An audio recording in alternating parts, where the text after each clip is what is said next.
नमस्कार, सुप्रभात, good morning. आप देख रहे हैं IBC 24। मैं हूं आपके साथ राहुल सिन्हा। सुबह 7 बजे की खबरों में आप खबरों को देखेंगे विस्तार से। पीएम मोदी ने देश के नाम संबोधन में बच्चों को वैक्सीन लगाए जाने का ऐलान किया है। 15 साल से लेकर 18 साल तक के बच्चों को 3 जनवरी से वैक्सीन लगाई जाएगी। पीएम ने बच्चों की वैक्सीन के साथ ही हेल्थ वर्कर्स के लिए बूस्टर डोज का भी ऐलान किया है। 10 जनवरी से स्वास्थ्य कर्मियों को टीके का बूस्टर डोज दिया जाएगा। साथ ही 60 साल से ऊपर के बुजुर्ग भी 10 जनवरी के बाद बूस्टर डोज लगवा सकेंगे। पीएम ने अपने संबोधन में कहा कि खतरा भी टला नहीं है, ऐसे में सभी को सावधानी बरतने की जरूरत है। हालांकि उन्होंने ये भी कहा कि वैक्सीन को लेकर किसी भी तरह के डर या अफवाह से बचें। साथ ये भी कहा कि नेजल वैक्सीन और DNA आधारित वैक्सीन भी जल्द ही आने वाली है। ऐसे में किसी को भी वैक्सीन को लेकर घबराने की जरूरत नहीं है। 1,40,000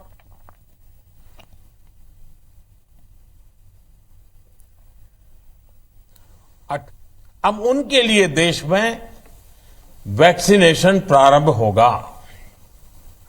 2022 में 3 जनवरी को सोमवार के दिन से इसकी शुरुआत की जाएगी। प्रिकॉशन की दृष्टि से सरकार ने निर्णय लिया है कि हेल्थ केयर और फ्रंटलाइन वर्कर्स को वैक्सीन की प्रिकॉशन डोज भी प्रारंभ की जाए। इसकी शुरुआत 2022 में 10 जनवरी सोमवार के दिन से की जाएगी। 60 वर्ष से ऊपर की आयु के कोमॉर्बिडिटी वाले नागरिकों को उनके डॉक्टर की सलाह पर वैक्सीन की प्रिकॉशन डोज का विकल्प उनके लिए उपलब्ध होगा। ये भी 10 जनवरी से प्रारंभ होगा। इधर छत्तीसगढ़ में बीते 24 घंटे में 37 नए कोरोना मरीज मिले हैं। रायगढ़ में 16 नए मरीज सामने आए हैं, तो रायपुर और दुर्ग में भी 5-5 कोरोना पॉजिटिव मिले। दुबई से रायपुर आया एक और युवक संक्रमित पाया गया है। बिलासपुर में 6, महासमुंद में 2 नए केस सामने आए हैं। प्रदेश में एक्टिव मरीजों की संख्या इस वक्त 313 है। छत्तीसगढ़ में मरीजों की संख्या, कोरोना मरीजों की संख्या बढ़ रही है। 24 घंटे में 37 नए कोरोना मरीज पाए गए हैं। रायगढ़ में 16 नए कोरोना मरीजों की पुष्टि हुई है। रायपुर और दुर्ग में 5-5 कोरोना पॉजिटिव मिले हैं, तो दुबई से रायपुर आया एक और युवक संक्रमित पाया गया है। इस लिहाज से बिलासपुर में 6, महासमुंद में 2 नए मरीज मिले हैं और प्रदेश में एक्टिव मरीजों की संख्या इस वक्त 313 हो चुकी है। इधर मध्य प्रदेश में भी बीते 24 घंटे में 42 नए कोरोना मरीज मिले हैं और अब तक 7,93,655 संक्रमित पाए गए। बीते 24 घंटे में एक भी मरीज की मौत नहीं हुई है। अब तक 10,532 संक्रमितों की मौत हो चुकी है। मध्य प्रदेश में कल 18 मरीज डिस्चार्ज भी किए गए हैं, तो अब तक 7,82,891 मरीज स्वस्थ हो चुके हैं और एक्टिव मरीजों की संख्या इस वक्त 232 है। कल 1,89,384 लोगों को वैक्सीन लगी है। अब तक 10,42,42,329 का वैक्सीनेशन हो चुका है।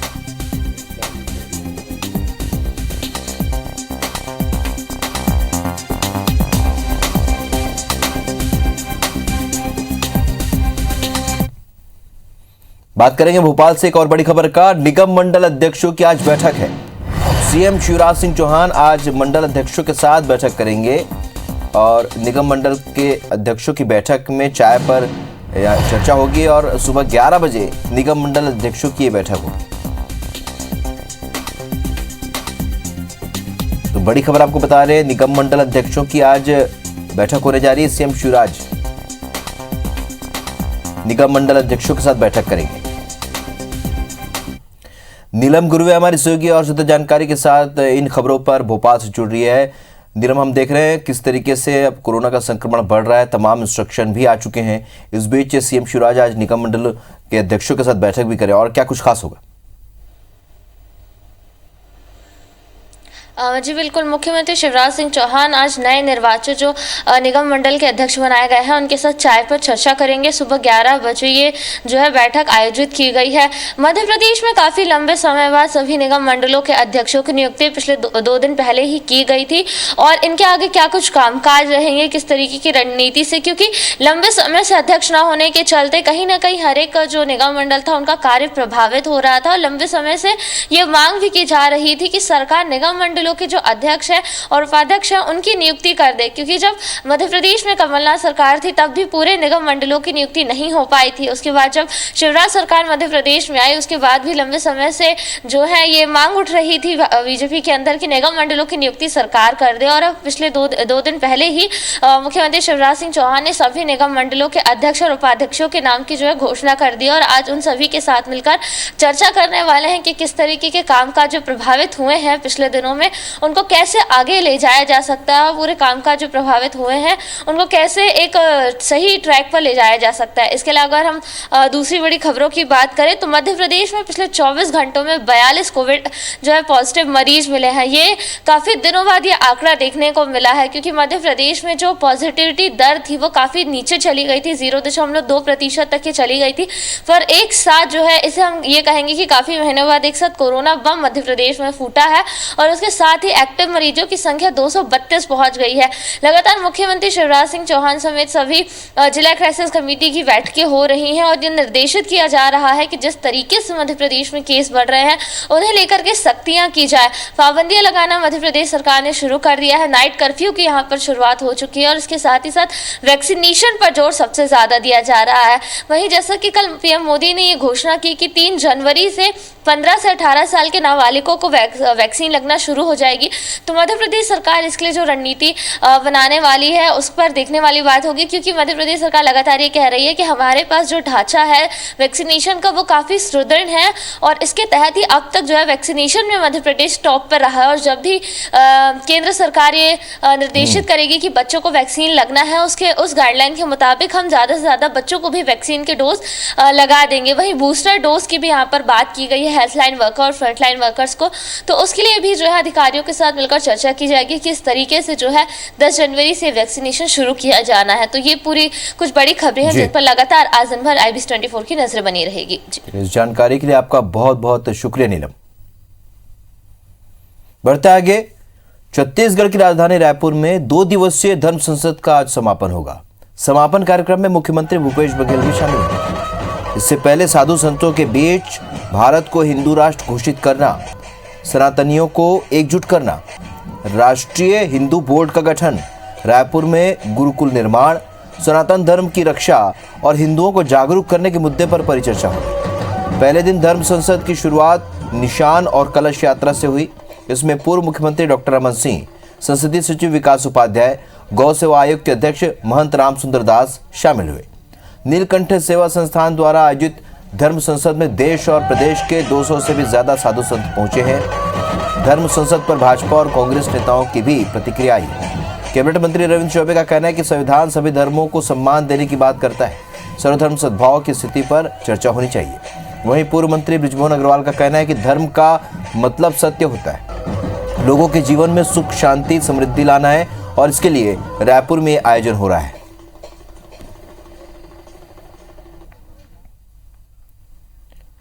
रुक करेंगे रायपुर की एक अहम खबर का। बिरगांव के सभी 6 निर्दलीय पार्षद अब कांग्रेस में शामिल हो चुके हैं।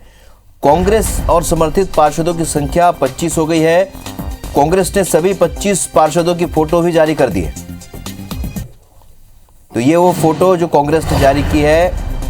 6 निर्दलीय पार्षद अब कांग्रेस के साथ हैं, तो कुल मिलाकर अब कांग्रेस के पार्षदों की संख्या 25 हो चुकी है और कांग्रेस ने सभी 25 पार्षदों की फोटो भी जारी की है।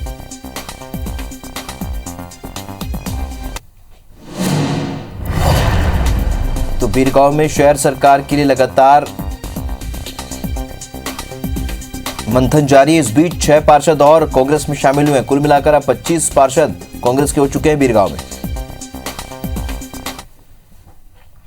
बिलासपुर से इस वक्त एक बड़ी खबर, जहां तेज रफ्तार अनियंत्रित कार ने राहगीरों को रौंद दिया। हादसे में मौके पर 2 राहगीरों की मौत हो गई, 2 घायल हो गए। सिरगिट्टी थाना इलाके में हादसा हुआ। तो आपको बता दें, बिलासपुर में तेज रफ्तार अनियंत्रित कार ने राहगीरों को रौंदा। हादसे में मौके पर ही 2 राहगीरों की मौत हो गई, वहीं 2 घायल हुए हैं। सुरगिट्टी थाना इलाके में यह हादसा हुआ।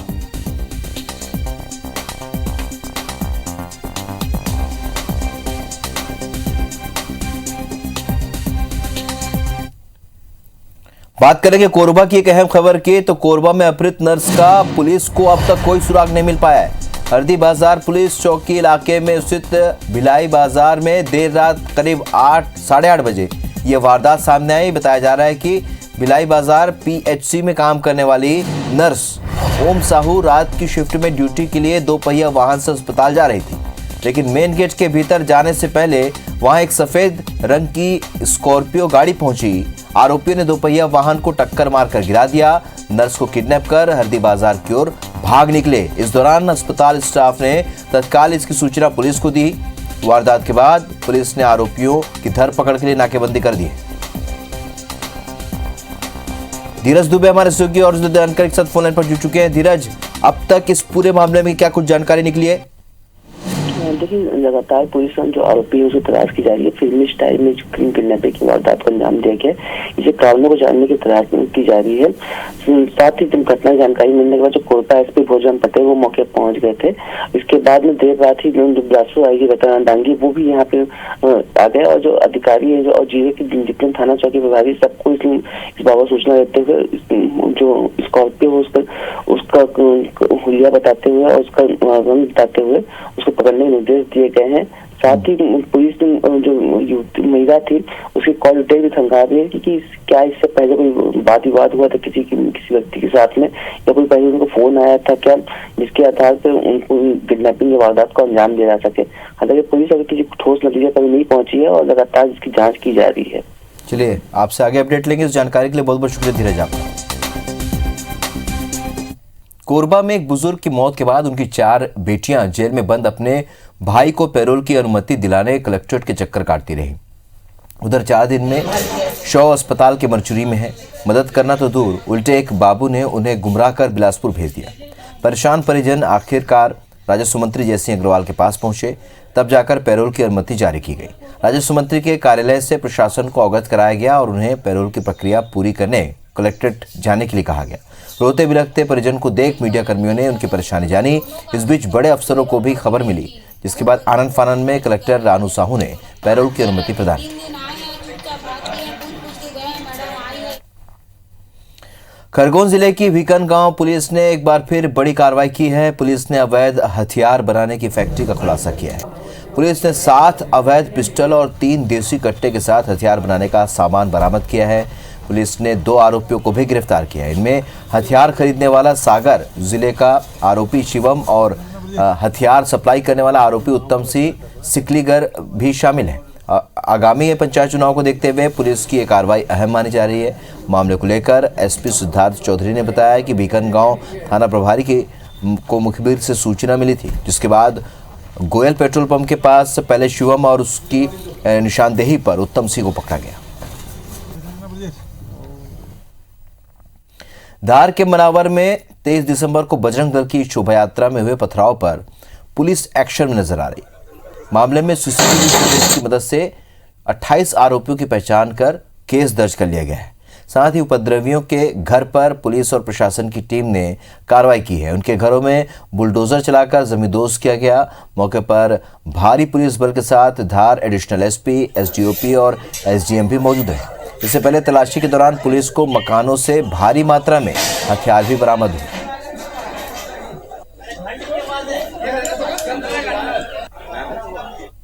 अंबिकापुर के सीतापुर में शिक्षा विभाग ने दिव्यांगों के लिए एक कार्यक्रम का आयोजन किया, जिसमें खाद्य एवं संस्कृति मंत्री और सीतापुर विधायक अमरजीत भगत ने शिरकत किया। इस दौरान भगत ने 21 दिव्यांग बच्चों को ब्रेल किट, ट्राइसाइकिल और श्रवण यंत्र का वितरण किया। वहीं IBC24 से खास बातचीत में मंत्री अमरजीत भगत ने कहा कि दिव्यांग जनों को सशक्त बनाने का हर एक काम करने से पुण्य मिलता है। ये काम सभी को करना चाहिए। साथ ही कहा कि सभी को दिव्यांगों का सम्मान करना चाहिए, जिससे उन्हें समाज में खुलकर जीने में आनंद मिल सके और वे सशक्त बन सके।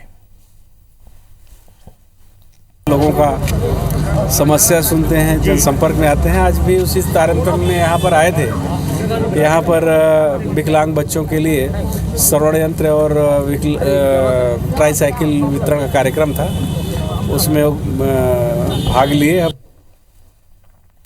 क्रिसमस का पर्व बस्तर में भी हर्षोल्लास के साथ मनाया गया और इस खास पर्व पर मसीही समाज के लोग जगह जगह कार्यक्रम का उन्होंने आयोजन किया। इन कार्यक्रमों के दौरान सबसे ज़्यादा महत्व रखती है राजधानी रायपुर से लेकर बस्तर और सरगुजा तक हर साल क्रिसमस के पर्व पर कई तरह के आयोजन होते हैं।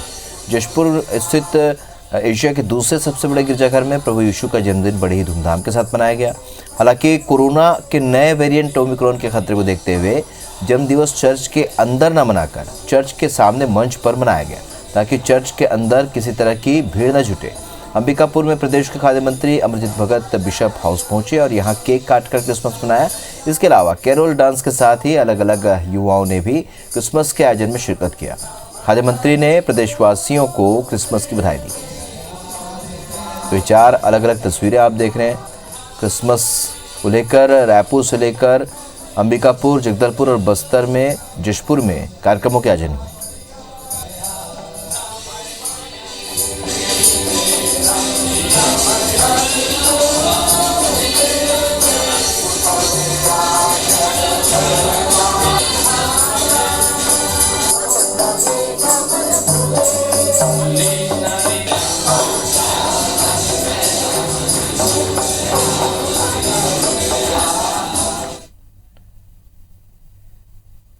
तो सुबह 7 बजे की खबरों में फिलहाल इतने, लेकिन ताज़ा अपडेट के लिए आप बने रहिए IBC 24 के साथ। नमस्कार।